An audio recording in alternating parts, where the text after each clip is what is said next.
હવે આગળ વાત કરીએ તો અંકલેશ્વરની Ankleshwar State Bank of India ખાતે પ્રધાનમંત્રી જીવન જ્યોતિ વીમા યોજના અંતર્ગત મૃતકના વારસદારને 2 લાખનો ચેક અર્પણ કરવામાં આવ્યો હતો।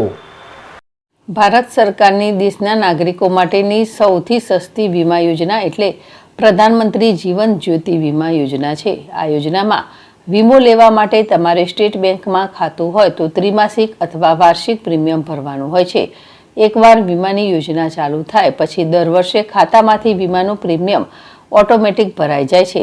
અંકલેશ્વરમાં વસવાટ કરતા રવિદાસ સોલંકીએ માર્ચ 2025માં પ્રધાનમંત્રી જીવન જ્યોતિ વીમા યોજના અંતર્ગત ચૌટા નાકા શાખામાંથી વીમો લીધો હતો। 16 એપ્રિલના રોજ તેમનું કુદરતી અવસાન થયું હતું। તેમનું અવસાન થયા બાદ પરિવારને એસબીઆઈના ખાતા દ્વારા રવિદાસે વીમો લીધાની જાણ થઈ હતી।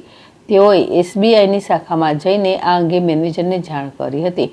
પ્રધાનમંત્રી જીવન જ્યોતિ વીમા યોજના હેઠળ વીમાકારકના મૃત્યુનું સર્ટિફિકેટ, આધાર કાર્ડની કોપી, વારસદારના નામ વગેરેની પૂર્તતા કર્યા બાદ રવિદાસના પત્ની કૈલાસબેનને ભરૂચ એસબીઆઈ બેંકના રિજિયોનલ ઓફિસર મનોજ ખત્રીના હસ્તે રૂપિયા 2 લાખનો ચેક અર્પણ કર્યો હતો।